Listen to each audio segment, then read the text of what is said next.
नमस्कार, मी ज्ञानदा कदम या विशेष मुलाखतीत आपल्या सर्वांचं स्वागत करते. माझ्यासोबत आहेत राष्ट्रवादी काँग्रेसच्या खासदार सुप्रिया सुळे. महानगरपालिका निवडणुकांची रणधुमाळी सध्या सुरू आहे आणि या निवडणुकीमध्ये दोन गोष्टी प्रचंड जास्त चर्चेत आहेत.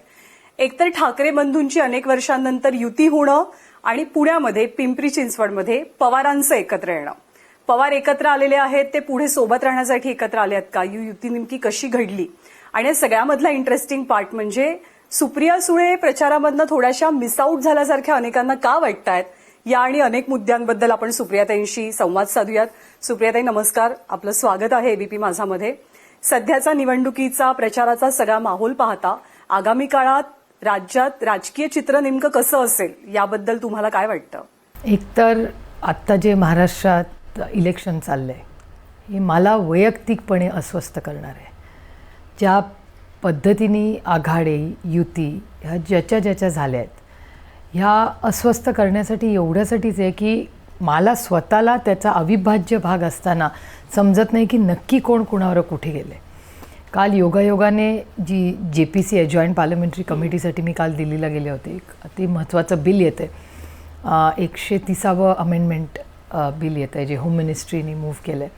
त्याची मीटिंग होती आणि दिल्लीत मी गेलेली असताना तिथे माझ्याकडे बातमी आली की भारतीय जनता पक्ष आणि काँग्रेस पक्ष एकत्र लढत आहेत शिंदे सेनेच्या विरोधात.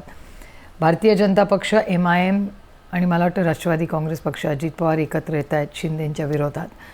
आणि ह्या बातम्या मी वाचत होते आणि शेजारी बसलेल्या भारतीय जनता पक्षाच्या खासदारांना मी तो डेटा दाखवत होते. त्यांना विश्वास बसत नव्हता म्हणून मी त्यांना ते दिलं. त्यांनी ते गुगल ChatGPTमधून ट्रान्सलेट केलं, वाचलं आणि आपापल्या नेतृत्वाला तिथून त्यांनी पाठवलं, कारण का त्यांना विश्वासच बसत नव्हता मी जी माहिती त्यांना सांगते. आणि योगायोगाने कालच्या इंडियन एक्सप्रेसमध्ये एक खूप सविस्तर लेख गिरीश कुबेरांनी लिहिला आहे महाराष्ट्राच्या राजकारणावर आणि आजच्या आघाड्या आणि युतींवर. त्यामुळे वैयक्तिक मला विचाराल तर हे अस्वस्थ करणार आहे, कारण का ह्या इलेक्शनमध्ये आघाडी युती आणि जिंकणं हा एवढाच मुद्दा राहिला आहे. ह्याच्यात मतदार राजा आणि ज्यांच्यासाठी हे इलेक्शन आहे, ज्या मूलभूत सुविधांसाठी आहे, हा विषय मागे पडलेला आहे. तुम्ही आघाडी आणि युतीचा उल्लेख केला तर तुमच्याही राष्ट्रवादी काँग्रेसनं महाराष्ट्रात अनेक ठिकाणी नाही ह्याला म्हणजे ह्या सगळ्या प्रक्रियेत जेवढ्या मी सगळ्यांबद्दल बोलते त्याचा मी भाग आहे. त्याच्यामुळे अर्थातच मीही तेवढीच त्याच्यावर जबाबदारी आहे आणि ती घेतलीच पाहिजे. मी प्रश्न असा मी विचारला की तुम्हाला लक्षात आहे का की 29 महानगरपालिकांमध्ये शरद पवारांच्या राष्ट्रवादीनं एक्झॅक्टली कुठे कोणासोबत युती केलेली आहे? साधारणपणे मला त्याची जाणीव आहे, माहिती आहे, पण ज्या पद्धतीने हे इलेक्शन झाले, तोडाफोडी झाली, त्या पद्धतीने आघाड्या युती झाली, ते बघा एक लोकशाही आहे, कोणी कोणाबरोबर जायचा हा अधिकार त्याला आहे. पण ज्या पद्धतीने ज्या गोष्टी झाल्या आहेत त्या अस्वस्थ करणार आहेत, कारण का मला असं वाटतं या प्रक्रियेत मग बिनविरोध हा विषय असेल, आघाडी ज्या पद्धतीने आज एका पक्षात उद्या पश्चात तिसऱ्या दिवशी तिसऱ्या पक्षात, ही सगळी जी प्रक्रिया आहे ना ही मला पारदर्शक वाटत नाही एक, आणि ही एका सशक्त लोकशाहीसाठी हानिकारक आहे असं मी त्याचा भाग असले तरी हे माझं वैयक्तिक मत आहे. मग या अस्वस्थतेमुळेच तुम्ही प्रचारापासून या सगळ्या धामधुमीपासून थोड्याशा दूर असल्याचं जाणवतंय का? एकतर मी नगरपालिका आणि महानगरपालिकेचा कधीच इतका प्रचार कधी आजपर्यंत केलेला नाही. एकतर मी लोकसभा आणि विधानसभेचा उतरून प्रचार करते आणि साधारणपणे इतके वर्ष महाराष्ट्रात नाही देशात पद्धत होती की जे लोकसभा विधानसभा वगैरे लढतात ते आणि कार्यकर्ते, हे कार्यकर्त्यांना फ्री हँड दिलेलं इलेक्शन असतं. तिथे तो त्यांचा माहोल असतो, प्रत्येक एक जिल्ह्याचा इन्चार्ज असतो. आणि हे पहिल्यांदाच मी बघते की ज्या हे काहीतरी नवीन कल्चर महाराष्ट्रात येतं आहे. आजपर्यंत म्हणजे तुम्ही 5 वर्षापूर्वीचाही हिशोब, 7 वर्षापूर्वी इलेक्शन झालं त्यावेळेस ह्या पद्धतीने हा झंझावात म्हणजे जणू काय लोकसभा चालली आहे, विधानसभा चालली आहे असा माहोल आहे. आणि मूलभूत प्रश्न म्हणजे म्युन्सिपॅलिटी सत्तेचं विकेंद्रीकरणासाठी हे आहे. सत्ता जर एकाच ठिकाणी केंद्रित राहिली, पंचायत राज आणि हे सगळं का हा बदल काँग्रेस पक्षाने त्या काळात मानला की सत्ता एका ठिकाणी केंद्रित राहता कामा नये, त्याचं विकेंद्रीकरण झालं पाहिजे. मला असं वाटतं राजकारण हे होत राहील, इलेक्शन्स येत राहतील, पण शहरीकरण हे वाढत चाललं आहे. अभिमानाने आपण म्हणतो की ह्या देशातलं सगळ्यात जास्त शहरीकरण अर्बनायझेशन झालेलं राज्य हे महाराष्ट्र आहे. पण मग ह्याच्यात शहरं सुधारली आहेत का आपण ती खराब केली आहे अर्थातच खराब ना. आणि हे माझा डेटा नाही, हा भारत सरकारचा डेटा आहे, हा जगाचा सगळा डेटा आहे. मग टोकियोसारखं शहर जी एवढं अर्बनाइज्ड आहे, शांघायसारखं शहर जी एवढं अर्बनाइज्ड आहे, तुम्ही सगळे एवढे जग फिरता सरकार, मग त्यातल्या गुड प्रॅक्टिसेस का नाही आपण आणत? आणि झाली ना आता 11 वर्ष, 70 वर्ष आम्ही काय केलं ह्याच्यातच घालवली. पण आता 11 वर्षांनी तेच प्रश्न नाही न होत. मग तुम्ही काय 11 वर्षात केलं? आणि गल्लीपासून दिल्लीपर्यंत सगळी सरकार त्यांचं, त्याच्यामुळे असंही म्हणता येत नाही की हे झालं. आता निमित्तच नाही आहे कुठलं. त्याच्यामुळे कधीतरी राजकारणातले काही मूलभूत जे तुमचे वैयक्तिक मतभेद असतील ते बाजूला ठेवून राज्यासाठी कधी कोण काय करणार? भारतीय जनता पक्ष सत्तेत आली कारण का गुड गव्हर्नन्ससाठी. तर गुड गव्हर्नन्समध्ये माझ्या मुंबईमध्ये, माझ्या पुण्यामध्ये, माझ्या नाशिकमध्ये काय ठळक 5 सुधारणा झाल्या. नागपूरमध्ये पण गडकरी साहेबांचं थोडं लक्ष आहे म्हणून काही गोष्टी होतात. तुम्ही अगदी सुरुवातीला युती आघाडीचा उल्लेख केला. तुम्ही म्हणालात की काही युती आघाडीमुळे मी अस्वस्थ आहे. मग पुण्यामध्ये आणि पिंपरी चिंचवडमध्ये दोन्ही राष्ट्रवादी काँग्रेसची जी युती झालेली असं आपण म्हणू, ती युती तुम्हाला अस्वस्थ करते, आनंदित करते, अपेक्षा वाढवते, आशादायी बनवते? हे बघा, एका सशक्त लोकशाहीमध्ये आघाडी युती कोणी कोणाची करायची हा त्याचा अंतर्गत प्रश्न आहे. अस्वस्थ कधी वाटतं? जेव्हा पहिल्या दिवशी एक विचार असतो, त्यानंतर तो पक्ष फाडून त्यातले काही लोक सत्ताधारी घेतात आणि ज्या पद्धतीने ते घेतले जातात ह्याचं मला ऑब्जेक्शन. आणि काम करत असताना बायको, मुलगा, मुलगी, सून, बहीण 4 लोक 4 पक्षातून लढत असतात किंवा इमिजिएट फॅमिली पण. आता ह्या प्रक्रियेमध्ये किंवा ज्या पद्धतीने चिन्ह बदलली जातात आणि बिनविरोध हे जे नवीन फॅड महाराष्ट्रात निघाले. तुम्ही जर नगरपालिकेचा हिशोब बघितला तर नगरपालिकेची मी लिस्ट आहे माझ्याकडे ती, आणि जी मी संसदेत वाचूनही दाखवली की भारतीय जनता पक्षातला आम आदमी म्हणजे आमच्यावर सगळ्यात जास्त टीका काय भारतीय जनता पक्षाने केली की आम्ही परिवारवाद आहोत. हो, मी आहे परिवारवाद, पण माझं इलेक्शन कधी बिनविरोध नाही झालेलं. 4 इलेक्शन लढले मी लोकसभेचे प्रत्येक वेळीच, आणि मला आनंद आहे. मला बिनविरोध निवडून यायचंच नाही. कॉपी करके किसको पास होना है, अभ्यास करून पास होण्यात जास्ती गंमत असते. आणि त्याच्यामुळे हे जे बिनविरोध आले ना निवडून भारतीय जनता पक्ष, सगळे परिवारवाद होते. सगळ्या कॅबिनेट मिनिस्टरची इधर बायको, आई, बहीण, वहिनी. मग त्या भारतीय जनता पक्षाच्या सर्वसामान्य कार्यकर्ता का नाही बिनविरोध निवडून येऊ शकत? पार्टी विथ अ डिफरन्स आहे ना ती. की मोदीजींना केवढी मोठी संधी होती आणि देशाने अपेक्षेने, बघा आम्ही तेव्हा हरलो, आमच्या चुका झाल्या असतील ना, मी कबूल करते. त्यांनी काहीतरी नवीन नेतृत्व देण्याचं स्वप्न भारताला दाखवलं. 11 वर्षामध्ये किंवा महाराष्ट्रातच बघा ना तुम्ही, महाराष्ट्रामध्ये आज भारतीय जनता पक्षात तुम्ही जर कधी गॅलरीत गेला ना तर जरूर चला, मी तुम्हाला घेऊन जाईन. विधानसभेच्या गॅलरीत करा, त्या भारतीय जनता पक्षात 60% जास्त राष्ट्रवादी आणि काँग्रेसची लोक आहेत. मग काय बदल झाला? तुम्ही काँग्रेस मुक्त भारत करणार होता. काँग्रेसचे त्याच सगळ्या ज्या फॅमिलीज होत्या ज्या आधी काँग्रेस पंजावर लढल्या, ते आता कमळावर लढतात. तेच साखर कारखाने, त्याच म्हणजे मला अस्वस्थ आणि करणारं होतं. आणि मला खरंच वाईट वाटलं म्हणून मी हे बोलते. कदाचित त्याचा चुकीचा अर्थही काढला जाईल, पण मी हिंमत करून बोलणार आहे. कारण का माझी अपेक्षा होती, नांदेडच्या भाषणात माननीय मुख्यमंत्री म्हणाले 70 वर्षात काही नाही झालं नांदेडला. I have an objection to that. Shankarrao Chavan हे ह्या राज्याचे मुख्यमंत्री होऊन गेलेत, त्यांनी काही नाही केलं असं नाही. दुर्दैव मला एका गोष्टीचं वाईट वाटतं की अशोकराव तिथे बसले होते, पण अशोकरावनी काही तिथून त्यांच्या भाषणात पण काही आलं नाही. हे अस्वस्थ करणार आहे. ठीक आहे ना, आता भारतीय जनता पक्ष करत असेल, पण काँग्रेसनी काहीच नाही केलं आणि त्यांच्या नेत्यांनी काही केलं नाही, ह्याच्यावर मला विश्वास नाही. मी आता बोलते ना, मी भाषण करताना पार्लमेंटमध्ये गव्हर्नन्स इज कंटिन्युटी. मी असं कधीच म्हणत नाही की मोदीजींनी काहीच नाही केलं. प्रत्येक सरकार काही ना काहीतरी चांगलं करतं. भाषणासाठी ठीक आहे, म्हणजे 70 साल में काय केलं. अरे प्लीज़ यार, हिसाब मत गिनाओ. तुम जिस स्कूल में पढ़े ना वो कांग्रेस की देन है, इसलिए तो तुम पढ़े. कांग्रेस ने 70 साल में स्कूल नहीं, कॉलेज नहीं किए होते तो क्या करते तुम? अनपढ़ रहते ना. त्यामुळे ह्या सगळ्या गोष्टी काल्पनिक ऐकायला खूप चांगल्या वाटतात, पण एका लोकशाहीत आणि त्या पण महाराष्ट्रात ह्या अस्वस्थ करणार आहेत. कारण का हे महाराष्ट्राचं कल्चर नाही. मला तुम्हाला त्या युतीच्या मुद्द्यावर, कारण तुम्ही त्याचं उत्तर तुम्ही दिलं नाही, मी देते त्याचं उत्तर. हे बघा, पुण्या आणि पिंपरी चिंचवडमध्ये दोन्ही राष्ट्रवादी एकत्र आणलेले आहेत आणि माझी अपेक्षा आहे की निवडून आल्यावर पारदर्शकपणे त्यांनी चांगलं पुणेकरांची आणि पिंपरी चिंचवडकरांची सेवा करावी, कारण आमचा ट्रॅक रेकॉर्ड ते दाखवतो. तुम्हाला आठवत असेल तर आम्ही पक्ष एकत्र असताना पिंपरी चिंचवड ही एक अतिशय चांगली एरिया म्हणून समजला जायचा. पुण्यामध्ये 7 वर्षामध्ये भारतीय जनता पक्षाने इतके ब्रिज नाही बांधले जेवढे आमच्या काळात एकत्र आम्ही सगळे असताना. तेव्हा काँग्रेसचाही योगदान आहे त्याच्यात. काँग्रेसला विसरून चालणार नाही, सत्तेमध्ये आम्ही एकत्र होतो तेव्हा. त्यामुळे माझी अपेक्षा आहे की ही जी आमची आघाडी झालेली आहे पुण्यामध्ये आणि पिंपरी चिंचवडमध्ये, तिने सन्मानाने पुणेकरांच्या आयुष्यात चांगले बदल घडवावे एक नागरिक म्हणून. कारण का मी जेवढी पुण्यात आणि दिल्लीत राहते, मुंबईत राहते, तेवढीच मी पुण्यातही राहते.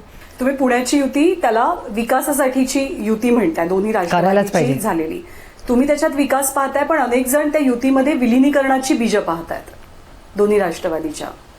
एका लोकशाहीमध्ये प्रत्येकाला त्याचं मत मांडण्याचा अधिकार आहे. त्याच्यामुळे आमच्या केसमध्ये ह्या गोष्टी बोलल्याच जातात आणि अनेक तर्कवितर्क काढले जातात. त्यामुळे ते एंटरटेनमेंट म्हणून बघा, लोकांना गॉसिप करायला आवडतं. पण खरंच तशी काही चर्चा सुरू झाली आहे का दोन्ही आमच्याकडून? कुठलीही चर्चा अशी अजिबात नाही. आणि जेव्हा करायची असेल तेव्हा लोकशाही आहे, पारदर्शकपणे करूनच. त्याच्यात लपून करण्यासारखं काय? जर करायची असेल तर आम्हाला थोडी हुडी घालायची गरज आहे. आणि ही चर्चा मग कितपत खरी होती की जेव्हा पिंपरी चिंचवडमध्ये एकत्रित येण्याची चर्चा सुरू झाली तेव्हा दोन्ही राष्ट्रवादीनं घड्याळाच्या चिन्हावरती लढावं, तुतारीचं चिन्ह त्यात नसावं, या चर्चांमध्ये कितपत तथ्य आहे? नाही, असं कधी चर्चाच नाही झाली. अशी जर असती तर मग आघाडीच कशी झाली असती? आघाडी नाकारला गेला नाही. अशी काही चर्चा, असं ऑफरच कशी म्हणजे अशी ऑफरच कशी कोण करेल? अशी काही ऑफर नव्हती. Not at all. त्यामुळे बऱ्याच गोष्टी आमच्या घरात, आमच्या आयुष्यात ज्या होतात ना, त्या मी बाहेरूनच ऐकतो आणि म्हणतो आमच्या घरात असं झालेलंच नाही आहे, पण त्या होत असतात. त्यांनी थोडीशी एंटरटेनमेंट लोकांना, थोडं चॅनलला पण एंटरटेन म्हणत असेल तर इट्स ओके. जोपर्यंत कुणाचं काही नुकसान होत नाही ना, इट इज ओके. माझ्या राज्याचं, माझ्या शहराचं आणि माझ्या मतदारांचं त्याच्यात नुकसान नसेल तर थोडं लोक काय बोलले ते थोडंसं दुर्लक्ष करून आपण आपलं काम करायचं असतं. आम्ही लोकप्रतिनिधी आहोत. त्यामुळे जशी बोलायची ताकद आहे तशी ऐकायची ताकद ठेवावी लागते. त्यामुळे लोक थोडं काय बोलतात, ठीक, तो अधिकार आहे त्यांचा. युती आता झालेली आहे तर ती युती नेमकी कशी झाली हे जाणून घेण्याचा इंटरेस्ट, म्हणजे खूप जणांना याच्यामध्ये इंटरेस्ट आहे. आज अजित पवारांची पण एबीपी माझावरती मुलाखत झाली. म्हणजे त्यात त्यांनी सांगितलं की तुम्ही त्या चर्चेमध्ये होतात, रोहित पवार होते, अमोल कोल्हे त्या चर्चेमध्ये होते. कारण ही युती ऑलमोस्ट तुटली. म्हणजे अंकुश काकडेंनी तर जाहीर सुद्धा केलं होतं की आता काही होणार नाही, आम्ही स्वतंत्र लढवू दोघे जण. पण मग ती युती झाली कशी? ती कुणी घडवून आणली? कार्यकर्त्यांची, जे लढणार होते त्यातल्या बऱ्याच लोकांची इच्छा होती आणि त्याच्यामुळे ते एक टीमवर्क होतं. त्या टीमवर्कच्या माध्यमातून ती झाली.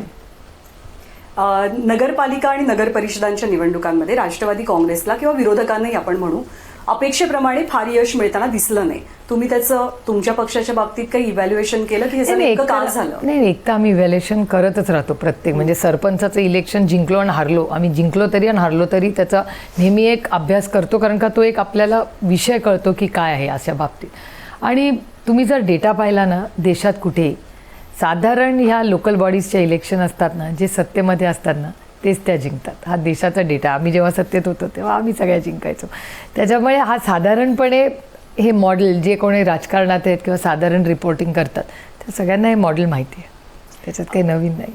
ठाकरेंच्या युतीची जेवढी चर्चा झाली तेवढीच पवारांच्या पुण्या आणि पिंपरी चिंचवडच्या होते. अनेक राजकीय नेत्यांनी हा दावा सुद्धा करून टाकलाय की आता निवडणुका झाल्या की शरद पवारांची राष्ट्रवादी ही थेट एनडीए मध्ये जाणार आहे, सुप्रिया सुळे केंद्रात मंत्री बनणार आहेत आणि रोहित पवार हे राज्यात मंत्री बनणार आहेत. तुमच्या कानावर आल्या या चर्चा? हो, मी त्या व्हॉट्सॲपच्या ग्रुप्सवर वाचल्या. व्हॉट्सॲप युनिव्हर्सिटीमध्ये त्या वाचल्या. काय विचार करता तुम्ही या चर्चा? मी नाही विचार करत फार. म्हणजे जे माझ्या कामाच्या बाहेर आहे त्याचा मी कशाला विचार करू? जे मी एक तर वास्तव तेच जगते. त्याच्यामुळे जे वास्तव आहे ते मला माझं तरी माहिती आहे. त्यामुळे ह्या गोष्टी होतात. आणि हे बघा, एका सशक्त लोकशाहीमध्ये लोकांना मतं मांडायचा, आणि आता तर पॉडकास्ट असतील किंवा किती मोठे मोठे मीडियम झाले, त्यामुळे त्याच्यात लोक मतं मांडत असतात. आणि आम्ही पब्लिक लाईफमध्ये आहोत, त्याच्यामुळे आम्हाला लोक काय विचार करतात, लोक आपल्याबद्दल काय बोलतात, पक्षाबद्दल काय बोलतात, कार्यकर्त्यांच्या काय भावना, या ऐकायच्याच असतात. पण असं का होतं की एका ठराविक इंटरव्हल नंतर ही चर्चा सुरू होते की आता सुप्रिया सुळे केंद्रात मंत्री बनणार, तुम्हाला कुठलं मंत्रीपद मिळणार याची सुद्धा चर्चा होते, त्याच्या बातम्या सुद्धा बाहेर येतात. हे असं का होतं ठराविक इंटरव्हल नंतर? याचं उत्तर माझ्याकडे नाही. 11 वर्ष मी चर्चा ऐकते. 11 वर्ष झाली मोदीजींना येऊन. ते म्हणजे मी 14 पासून ही गोष्ट म्हणजे व्हॉट्सॲप युनिव्हर्सिटीमधून येत राहते. ठीक आहे ना, लोक बोलत राहतात, आपण आपलं काम करायचं. बारामती लोकसभा मतदारसंघातल्या लोकांनी खूप विश्वासाच्या नात्याने मला निवडून दिले आणि माझी पहिली जबाबदारी तो मतदारसंघातल्या मूलभूत सुविधा आणि ज्या कामासाठी त्यांनी मला दिल्लीत पाठवलं आहे त्या कामात पूर्ण निष्ठेने मी ते काम केलं पाहिजे आणि तो करण्याचा मी प्रांजळ प्रयत्न करते. मगाशी एक प्रश्न त्या युतीबाबतचा विचारायचा राहून गेला. तो प्रश्न असा की जर 19 नंतर म्हणजे 2019 नंतर स्पेशली आपल्या राज्यात असं झालंय की कोण कोणासोबत जाईल ह्याचा काही भरोसा राहिला नाही. जे एकत्र लढलेत ते सुद्धा एकत्र सत्तेत येतील की नाही ह्याची कुठली खात्री नाही. जर का पुणे आणि पिंपरी चिंचवडच्या बाबतीत अशी परिस्थिती उद्भवली की सत्तेसाठी भाजपसोबत जाण्याची वेळ आली तर ते मान्य असणार आहे का? मला नाही वाटत. मला असं वाटतं रिझल्ट तर येऊ द्या. मला नाही वाटत ही वेळ येईल. राष्ट्रवादी काँग्रेस पक्षांनी एकत्रपणे आणि पुण्याचं नेतृत्व आणि पिंपरी चिंचवडचं नेतृत्व अनेक वर्ष अजितदादांनी अतिशय सक्षमपणे केलेलं आहे. हे राजकीयदृष्ट्या खूप इंटरेस्टिंग आहे की तुम्ही अजित पवारांनी केलेल्या विकास कामांचं खूप मनमोकळेपणानं कौतुक करताय. तेव्हा केलेलंच आहे ना. आणि दुसरीकडे अजित पवार आता जाहीर सभांमध्ये म्हणतात की काकांच्या पुण्याईनं माझं बरं चाललंय. मी त्यांचं वाक्य वाचून दाखवते की दादा म्हणाले झालं गेलं गंगेला मिळालं, आता घड्याळ आणि तुतारी एक आहे, काकांच्या पुण्याईनं माझं बरं चाललंय. दादांच्या वाक्याचा तुम्ही अर्थ कसा काढता? मी त्याच्यात अर्थ काढायचं काही म्हणजे गरजच नाही. त्याच्यात अर्थ आम्ही गेले अनेक वर्ष अतिशय एकत्र काम केले. या 2.5 वर्षात जरूर मी नाकारणार नाही, गेल्या 2.5 वर्षात समज गैरसमज कटुता ही आलीच होती. ती तुम्ही पारदर्शकपणे पाहिली आहे. ती पार लोकसभेपासून विधानसभेपर्यंत ती झालेली आहे आता. पण आता एकतर बायफर्केशन आमच्या केसमध्ये क्लिअर होतं, जे कालही आहे आजही आणि उद्याही राहील. आम्ही फॅमिली आणि आमचं राजकारण ह्याच्यात कधीच गल्लत केली नाही. आमची कौटुंबिक जबाबदाऱ्या ह्या प्रत्येकाने जबाबदारीनेच पाळल्या आहेत. याचं कारण आणि मला विचाराल तर मी मगाशी एका पत्रकारांशी बोलताना ते सांगितलं की हे फक्त शरद पवार, अजित पवार, सुप्रिया सुळे हे फेस होते. ही लढाई आमच्या तिघांची होती. पण त्याच्या मागे जे सगळे पवार भरडले गेले इमोशनली, आणि पवार म्हणजे ज्यांचं आडनाव पवार नाही आहे एवढंच नाही, आमचं कुटुंब एवढं सीमित नाही आहे की पवार आडनाव आहे म्हणून आहे. त्याच्यात माझ्या बहिणी असतील, माझे सगळे भाऊ असतील, आमचे सहकारी असतील, कार्यकर्ते, किती लोक असे असतील. म्हणजे मी दिल्लीला पार्लमेंटमध्ये गेले की दिग्विजय सिंगजी म्हणायचे मला की सुप्रिया अजित को तो मैंने पैदा हुआ तब से बेटा है.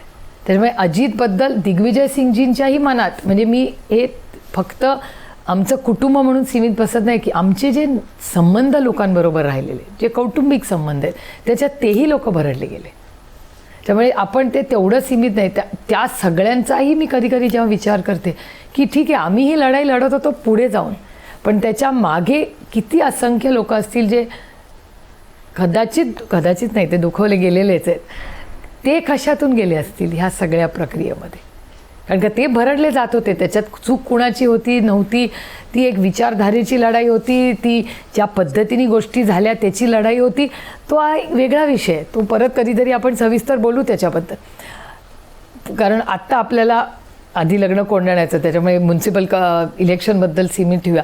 पण या सगळ्या प्रक्रियेमध्ये वैयक्तिक सुरुवातीला काही टीका टिप्पणी झाली असतील, पण एक माणूस या सगळ्या प्रक्रियेत काहीच बोललेला नाही आहे.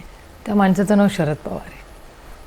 ते ह्या सगळ्या प्रक्रियेबद्दल कधीच काही बोललेलं नाही, घरातनं बाहेर माईकवर. घरातही नाही.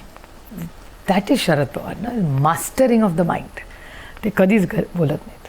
तीच तर त्यांच्यात सगळ्यात मोठी ताकद आहे. म्हणजे मला अनेक वेळा असं वाटायचं की 60 म्हणजे आता त्यांना ह्या वर्षी फेब्रुवारीमध्ये एकूण 60 वर्ष होतील राजकारण म्हणजे इलेक्टेडमध्ये राहून एकूण 60 वर्ष पूर्ण होतील.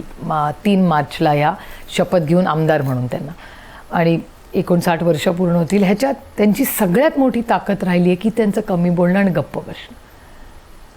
आणि मला नेहमी असं वाटायचं ते स्वतःला का नाही डिफेंड करत. जेव्हा त्यांच्यावर टीका होते ते कधीच स्वतःला डिफेंड करत नाहीत, ते गप्प बसतात अशा वेळेस. आणि मला अनेक वेळा असं वाटत असतं की अरे तुम्ही का डिफेंड करत नाही आहे, पण that's is politics and it is work for him. म्हणजे ते त्यांच्या पुरतं ते इट वर्क फॉर हिम. आमच्या टीमनं मला आता जस्ट दादांची जी मुलाखत आज झाली त्याच्यातले 2 महत्वाचे पॉइंटर्स पाठवले, तर ते जरूर. पॉइंटर्स मी हायलाईट करते. मी पाहिलेला नाही हा इंटरव्ह्यू. मी तुम्हाला म्हणून तुमच्यावर म्हणून विश्वास pointers- ठेवते मी. Yes, म्हणून मी तुम्हाला पॉइंटर्स सांगते. एक, त्याच्याबद्दल तुम्ही हलकं बोललेलाच आहात की दोन्ही राष्ट्रवादी एकत्र येण्याबाबत. तर कार्यकर्ते समाधानी आहेत, म्हणजे आता जी युती झाली आहे पुण्यात आणि पिंपरी चिंचवडमध्ये, त्यामुळे कार्यकर्ते समाधानी आहेत आणि राजकारणात कुणीही कोणाचा कायमस्वरूपी शत्रू नसतो आणि मित्र नसतो, हे स्पष्ट वाक्य जे मीही ऐकलेलं आहे आता सकाळी येताना हो, पण ते मुलाखतीमध्ये. एक हे तर तो एक दादांचं वेळा वाक्य आहे. म्हणतं. आणि politics makes strange bed fellows, हे तर 100 वर्ष आपण वाचत आलोय.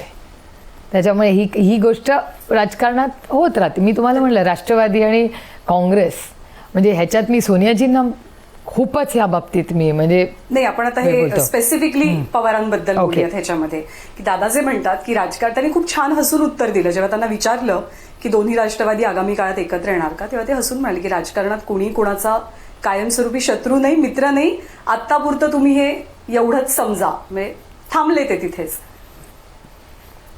ठीक आहे, बरोबर आहे ना. ते आत्ता आधी लग्न कोंडण्याचं, त्याच्यामुळे ही कॉर्पोरेशन तर लढूया आधी हे आधी केलं. त्याच्यानंतर काही होऊ नाही, शकतं. संकेत हे खूप वेग होतं असं की आता पाऊस पडेल का, आता पाऊस पडेल का नाही पडायला पाहिजे ना, जानेवारी महिना आहे. पण परवा पडला सकाळी, मी वॉकला गेले तेव्हा. त्यामुळे ह्या खूप पॉलिटिक्सच्या हायपोथेटिकल गोष्टी आहेत. मला असं वाटतं हा फोकस हा आम्ही काय करणार ह्याच्यावर, आम्ही राज्यासाठी काय करणार ह्याची अकाउंटेबिलिटी कुठेतरी कॅप झाली पाहिजे, हे माझं मत आहे. दुसरा मुद्दा आहे निलेश घायवळ प्रकरणाचा. मुरलीधर मोहोळांनी सुद्धा आज एबीपी माझाला मुलाखत दिली आणि मुरलीधर मोहोळांनी असं म्हटलं की निलेश घायवळ प्रकरणी अजितदादांनी मुरली मोहोळांवरती जे आरोप केलेले आहेत ते आरोप जर का सिद्ध झाले तर मुरली मोहोळ म्हणतात की ते राजकारण सोडतील, पण जर आरोप सिद्ध झाले नाही तर अजित पवारांनी राजकारण सोडावं. हे इंटरव्ह्यूला खूप छान आणि ड्रामॅटिक आहे ऐकायला. असं होत नाही. पॉलिसी मेकिंग, निवडून येणं हे खूप जबाबदारीचं काम असतं. लोक हे ऐकायला छान वाटतं इलेक्शन कॅम्पेनमध्ये वगैरे, पण राजकारण जबाबदाऱ्या ह्याच्यापेक्षा खूप जास्त सिरियस असतं. मगाशी तुम्ही नांदेडचा उल्लेख केला शंकरराव चव्हाणांचा.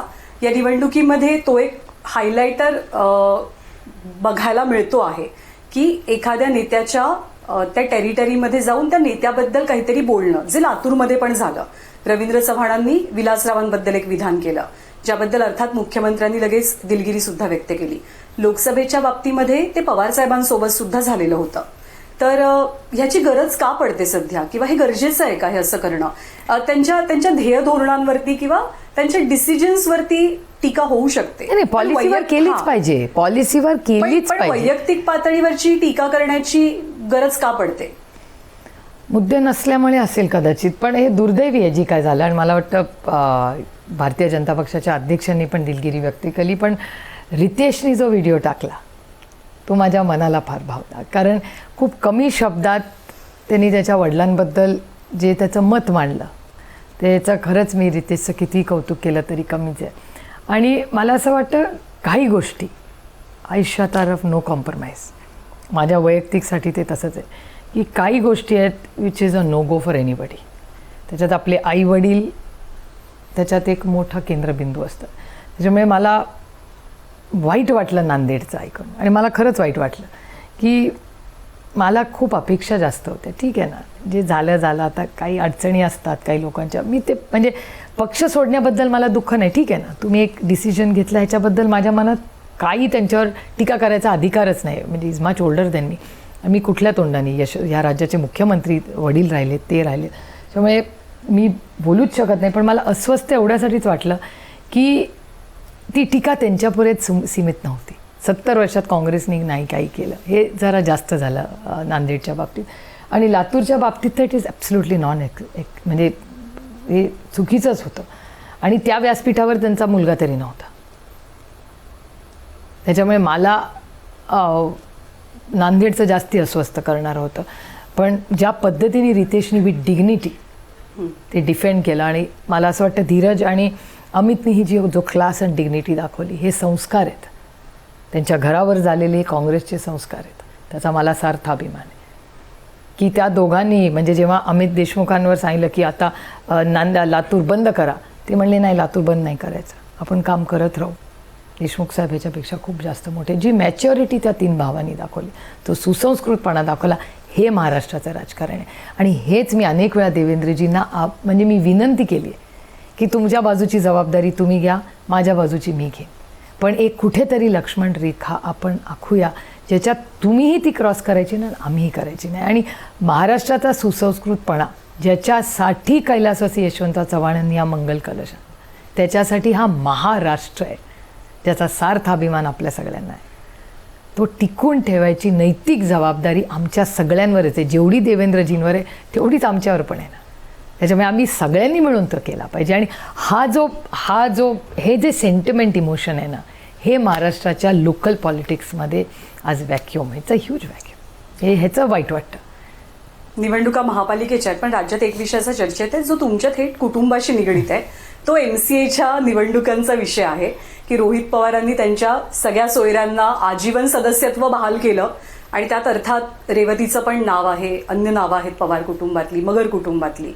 निवडणूक स्थगित झाली आणि त्यामुळे मला असं वाटतं की फॉर्म्स नियम कायद्याने भरलेले आहेत, त्याच्यात काही इलिगल काही नाही. इंटरप्ट करते, पण तुम्हाला माहित होतं की रेवतीला हे सदस्यत्व देण्यात आलं? हो, आता तिच्या भावाचा तो विषय आहे, तो त्या भाऊ बहिणीतला विषय, मी नाही त्याच्यात पडत. रोहित रेवतीचा मोठा भाऊ आहे, त्या अधिकाराने त्यांनी तिला जर एखादी कृती करायला सांगितली तर ती रेवतीने जबाबदारीने मोठ्या भावाचा मान सन्मान म्हणून केली पाहिजे, आणि ती लिगल आहे. रेवती स्वतः एकतर बऱ्याच लोकांना ही गोष्ट, म्हणजे मी हे काय व्यासपीठ नाही ते, पण तुमच्या माहितीसाठी सांगते की सदानंदची आई ही बॅडमिंटन देशासाठी खेळायची. सदानंद स्वतः स्पोर्टी आहे. माझा मुलगा बास्केटबॉल देशासाठी खेळतो, परदेशात खेळतो, आत्ता पण तो थायलंडला खेळायलाच गेला आहे 1.5 महिना. त्याच्यामुळे आमची फॅमिली बाय नेचर स्पोर्टी आहे. आणि हे पवारांकडून नाही, सुळेंकडून, म्हणजे BR सुळे सदानंदचे वडील हे स्वतः टेनिस खेळायचे, आणि त्याच्यामुळे बऱ्याच क्लब्सला त्यांची मेंबरशिप आहे. त्याच्यामुळे त्यांच्या लेकाला म्हणजे सदानंदला मिळाली आणि त्याच्यामुळे त्यांच्या नातवंडांना मिळाली. त्याच्यात शरद पवार सुप्रिया सुळेचा काही संबंध नाही. हे सगळी जे 8-10 क्लब्सची काय त्यांची मेंबरशिप आहे ही सगळी सुळ्यांकडून आलेल्या त्यांची लॉटरी आहे मला विचाराल तर. का त्याच्यामुळे माझी मुलं बाहेर जाऊन खेळू शकतात, स्विमिंग करतात, आणि माझी मुलं खूप स्पोर्टी आहेत त्यांच्या वडील आणि आजी आजोबांसारखी, म्हणजे सुळेंकडच्या. आणि स्पेसिफाय करते कारण का पवारांकडे एवढे स्पोर्टमधलं टॅलेंट फार काही नाही आहे, सुळ्यांच्यामध्ये जास्त आहे. आणि त्याच्यामुळे हे तिला एक मेंबरशिपचा फॉर्म तिच्या भावाने दिला, तिने भरला. आणि लिगली पॉईंट, म्हणजे मी हे टेक्निकल बोलते, मी हे राजकीय अजिबात बोलत नाही.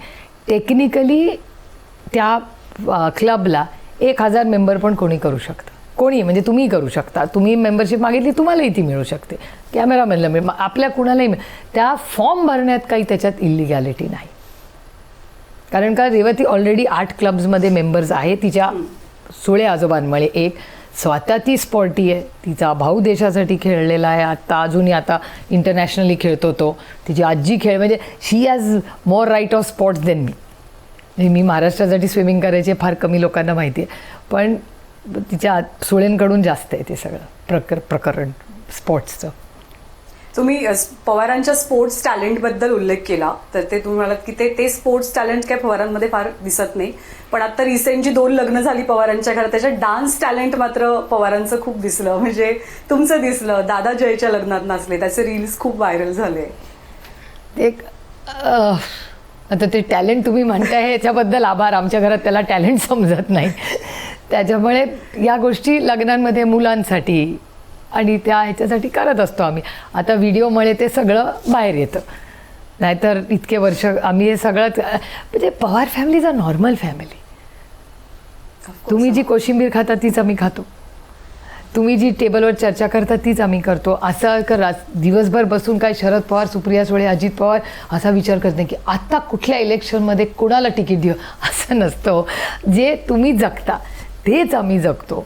तोच वडापाव जो तुम्ही हौशेनी खाता तोच आम्ही खातो. आईनी पोहे सकाळी केले आणि आपल्याला मेदूवडा हवा असला तर ते घरातलं जे भांडण तुमच्या डायनिंग टेबलवर होतं, आज मला इडली खायची होती आई, आज उपमा का केला, आज मला तोंडलीची भाजी नको आहे, मला आज गवारच खाई. हेच तर आयुष्य असतं ना. पवारांचं आयुष्य, ठाकरेंचं आयुष्य, आमचं सगळ्यांचं आयुष्य हे कुणापेक्षा अजिबात वेगळं नाही.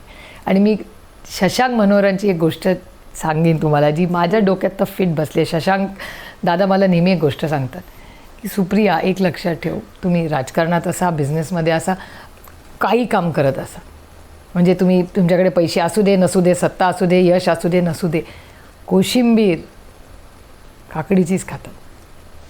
आता तुम्ही कुठल्याही मोठ्या अमिताभ बच्चन साहेबांच्या घरी गेला तर ते काही दुसरी कोशिंबीर खाणार आहेत का? किंवा तुम्ही अंबानींच्या घरी गेला तर दुसरी कोशिंबीर काकडीचीच खाणार ना का? तुमच्या माझ्या कॅमेरामॅन मुकेश अंबानी. त्यामुळे ह्या सगळ्या ज्या गोष्टी, ओव्हर स्पेक्युलेशन, त्याचं आहे ना, हे कधीतरी मला डिस्प्रपोर्शनेट वाटतं. पण दादांचा डान्सचा व्हिडिओ पाहिल्याच्या नंतर तुमची काय पहिली रिॲक्शन होती? नाही, तुम्हाला एक तर माहिती नाही की अजित पवार तुम्हाला जो टी व्हीवर दिसतो तो खरा अजित पवार नाहीच आहे.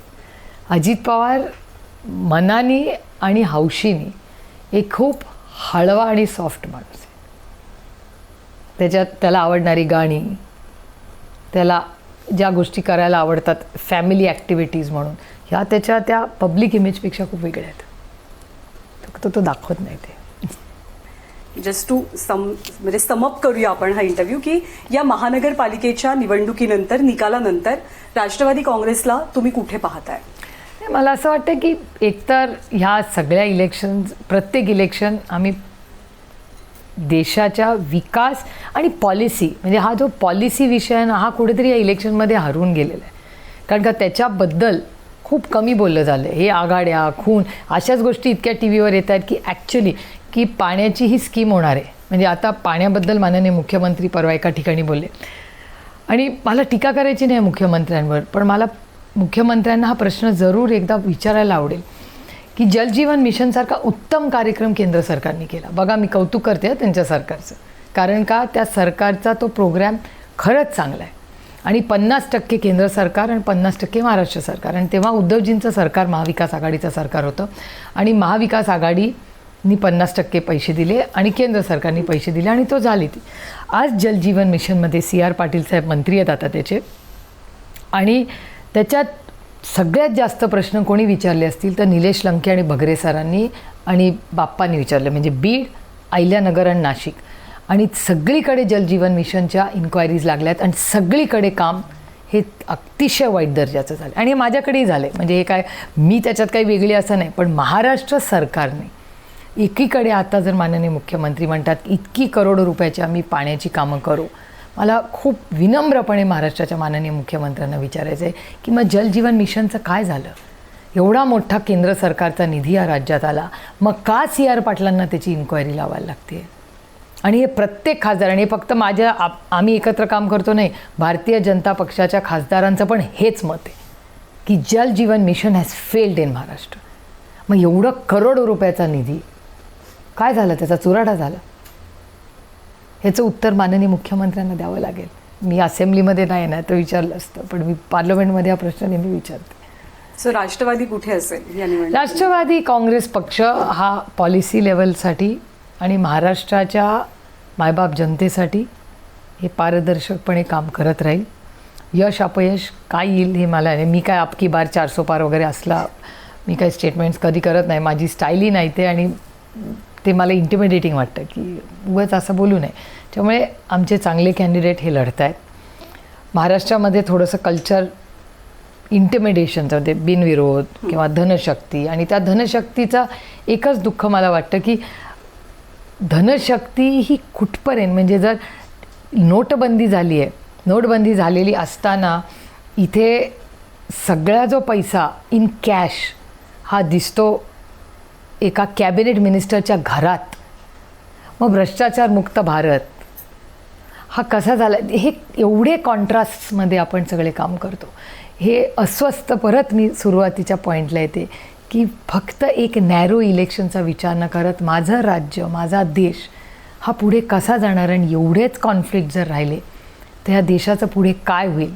आज तुम्ही कष्ट करून तुमच्या मुलांना चांगलं शिक्षण देऊन एक चांगलं आयुष्य देण्यासाठी तो फ्लॅट घेता, पण त्या फ्लॅटमध्ये जर एवढं प्रदूषण असेल, त्याला पाणी चढणार नसेल, ट्रॅफिकनी 2 तासांनी तुम्ही घरी पोचणार असाल, आणि तिथला कचरा उचलला जाणार नसेल, तर काय लेगसी तुम्ही तुमच्या मुलांसाठी ठेवणार?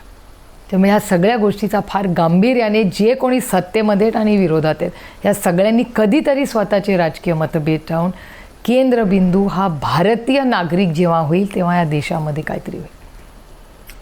या निवडणुकीसाठी तुम्हाला शुभेच्छा. तुम्ही प्रचाराला सुद्धा सुरुवात करणार. तुमची अस्वस्थता कमी हो या निवडणुकीनंतर अशी मी शुभेच्छा देईन खरं तर. आणि मनापासून आभार. Thank तुम्ही you. आज वेळ दिलात त्याबद्दल. Thank you so much. मनापासून आभार. आणि यानंतर या विशेष मुलाखतीत आता वेळ झाली इथेच थांबण्याची. ताज्या बातम्यांसाठी पाहत रहा एबीपी माझा. एबीपी माझा, उघडा डोळे बघा नीट.